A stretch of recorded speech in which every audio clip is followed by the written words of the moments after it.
Afternoon, everybody. Jeff from Rust Bucket Valley Garage.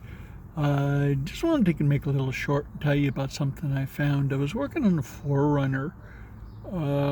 One of the customer concerns was that the check engine light was on, and we noticed that the engine was running perfectly. There wasn't any lull in the performance. Took it around the block a couple of times, took it out on the freeway. Everything seemed to be running perfectly.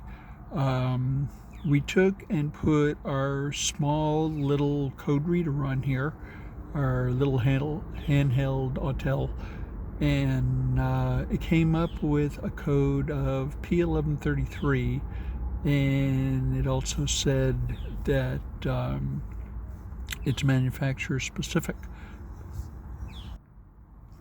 So what we did is we took and looked up P1133 and found out what it was for Toyota, and it is the air fuel sensor, which on a lot of the Toyotas, especially the 4Runner, they use the Bank 1 upper O2 sensor as the air fuel sensor.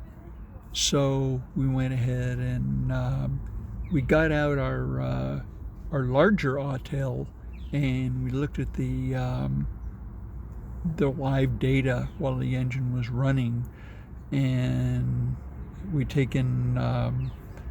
elevated the throttle and let it rest, and elevated it and let it rest. So in looking at the live data, we were only getting a swing of voltage out of the O2 sensor of about 100 millivolts. Okay, so there's definitely something going on with that, the upper Bank 1 O2 sensor.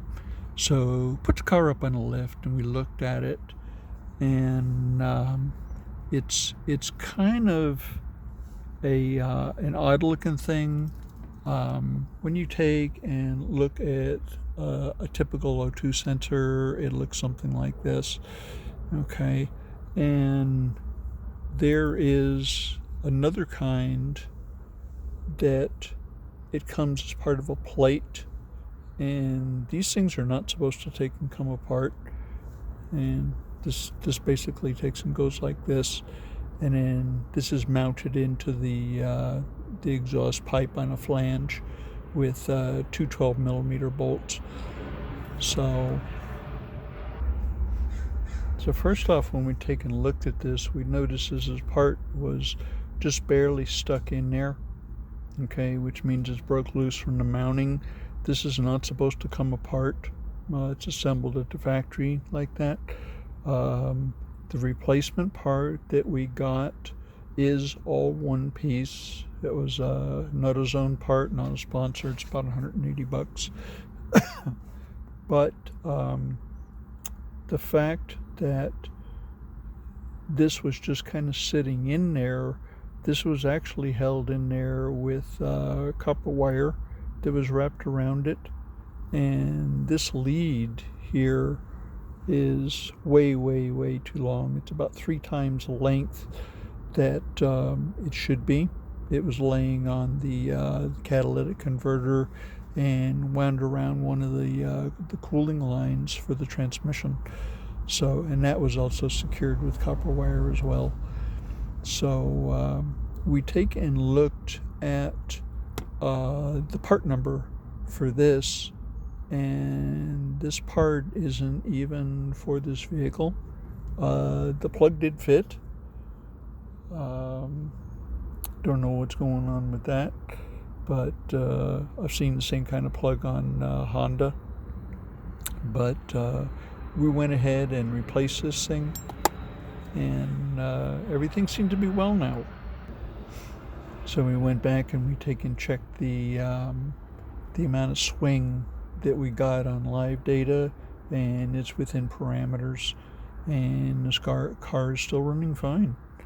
So anyway, some of the funny things that they can find on vehicles, the customer they can bring you. You know, you don't know who's worked on it before.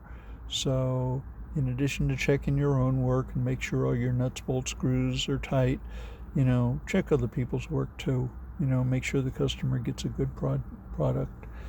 Okay, so thanks for stopping by.